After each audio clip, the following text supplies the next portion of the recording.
Welcome back to the Budget Crawler Project. Today we'll be turning this into this.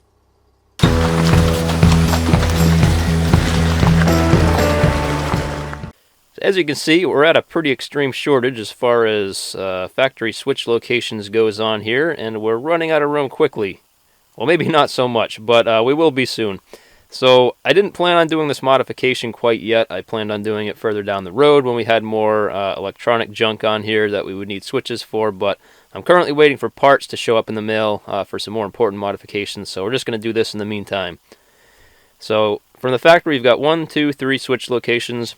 If this was a more well-optioned Jeep, these would all be full for hardtop controls and for fog lights. For better or for worse, I don't have any of those. So that means we have 3 open switch locations here, and we're going to add another 3. So stay tuned as we get her done. So the first thing we got to do is yank this bezel out.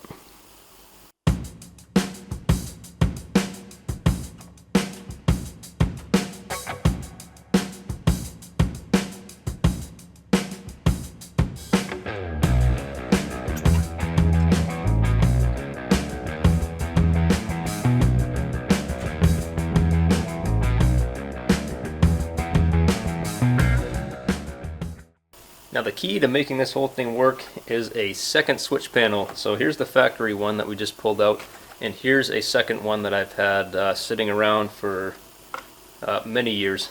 I pulled it out of a junkyard probably 8 or 9 years ago with the intentions of doing this modification to a previous Jeep that I had, but I just never got around to it. So we're going to do it on this one. Now in order to make this work, we're going to have to do a little bit of cutting. You can see these don't match up together too well like this. So the factory one, which is going to stay on the right where it originally was, is going to basically remain unmodified. But the one that we're installing, the secondary switch, we're going to have to cut a bunch of this side off right here in order for it to fit up against the side of this thing. And then the second round of cutting we're going to have to do will be to cut out all the ashtray mount right here. So we'll basically just follow the line where the original switch panel was right here. We'll come down, around, and meet back up with it at the bottom. And I think I'm going to start with that, so let's get to work.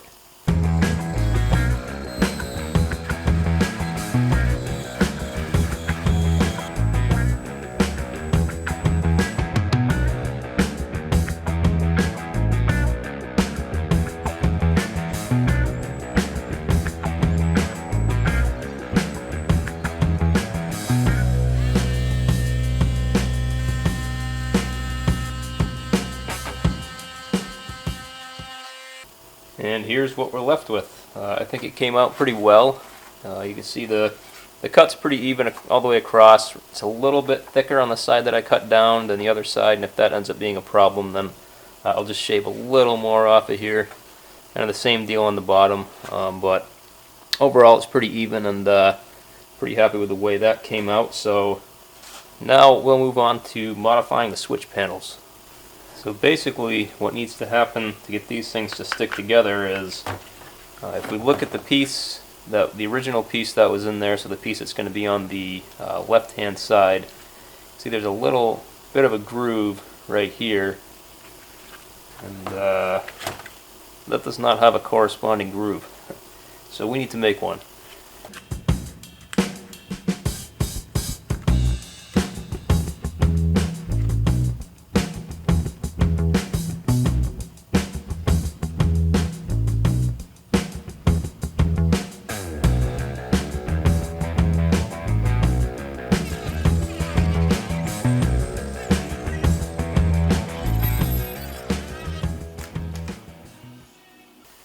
Here it is, all trimmed out.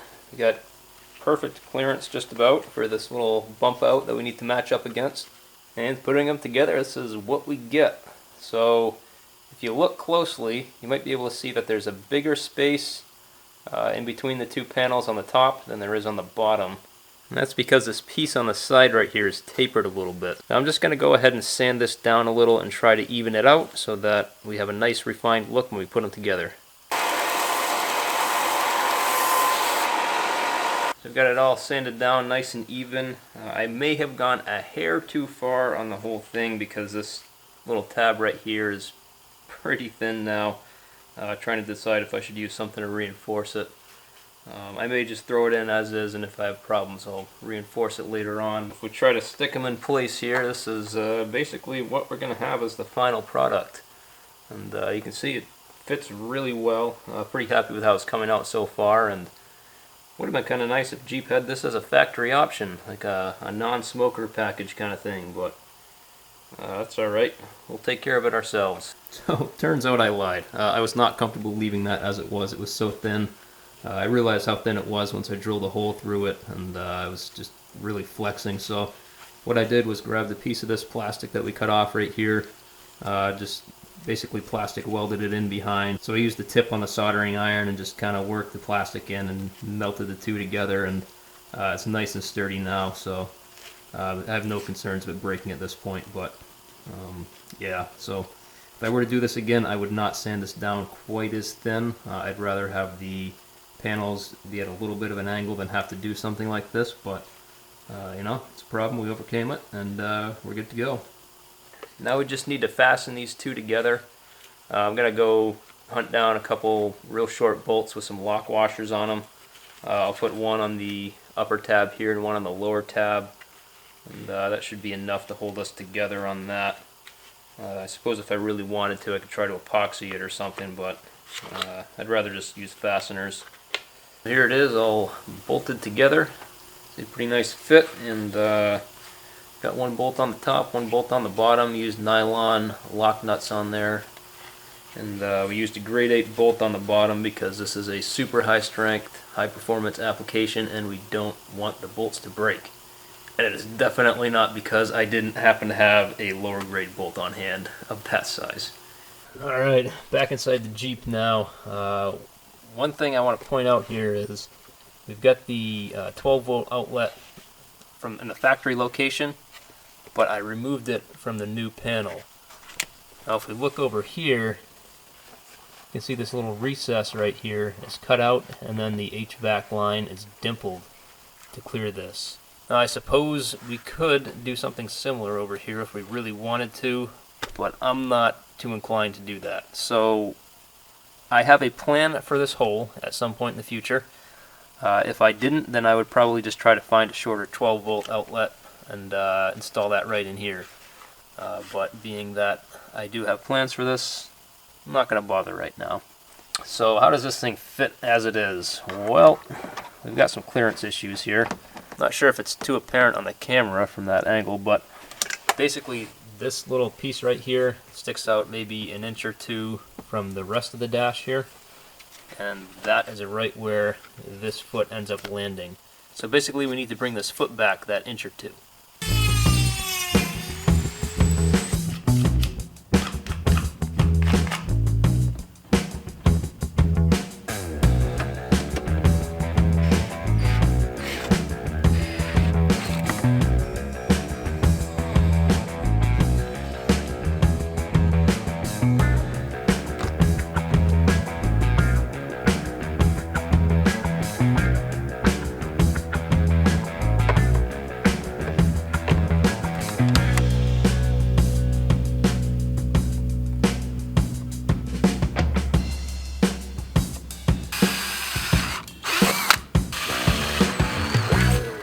Here's the final product all bolted together, ready for final install, and we'll just quickly go over one more time how this is all assembled here. So we've got the two nuts and bolts in the middle, and then on the end here we've got this bracket which was part of this particular switch housing, but it stuck out to about here, so I chopped it off and pushed it back in and put a couple more nuts and bolts on it. And then on the dash we've got these couple speed nuts that I installed here. I just happen to have these on hand, luckily, so I didn't have to run down to the hardware store to get them. And I was able to get the extra bolts, factory bolts, to fit inside of these that we had left over that we don't need anymore because of the changes to the bezel.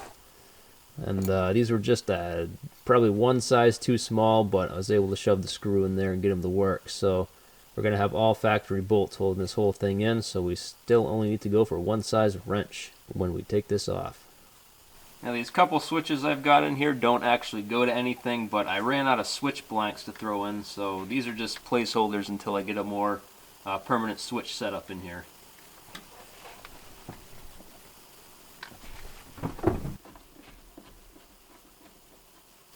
So I ended up being able to get a total of 5 bolts in here. We've got 2 on each side, and I was able to snake one up in the middle in one of the factory holes for this left side switch panel. So I think 5 bolts total holding this thing, and it's pretty solid, man. It's I have no complaints, and I don't think that thing is going anywhere anytime soon. Now it's time for the moment of truth on this bezel. I added this little tray right up on top here. Figured it was a good time to do it while it was out. This was just an extra piece I had sitting around for a while. I had it on an old Jeep. I decided I didn't like it, so I took it off, and for whatever reason I'm deciding to give it another try. So we'll see. I might end up taking it off in another few weeks if it ends up bugging me, but we'll give it another try.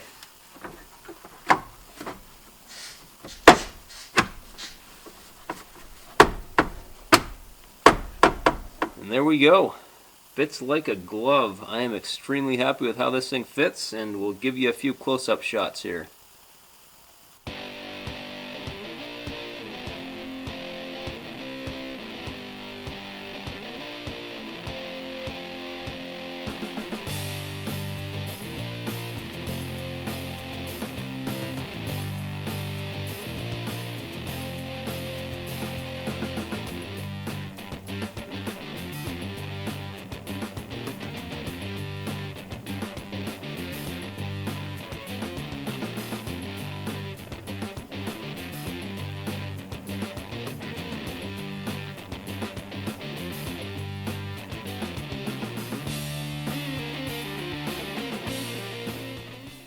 Alright, it's that time of the video. Let's talk about how much money we spent today and how much time we spent doing this. So, the only thing that we really had to buy here were the switch panel, which I got from a junkyard a few years ago. Paid $10 for that. To find another one for $10 might be a little bit hard, and TJs can be really hard to come by in junkyards. I just happened to get lucky the day that I went. And the many times I've been back to junkyards, I haven't seen another TJ in one. So I looked on eBay, and it looks like the cheapest switch panel they had on there right now was like $35. So it is a little more expensive, but it's still not terrible. And then on top of that, we had some hardware. Hardware costs are kind of hard to quantify for me because I generally buy hardware in bulk, and I buy quite a few pieces at a time.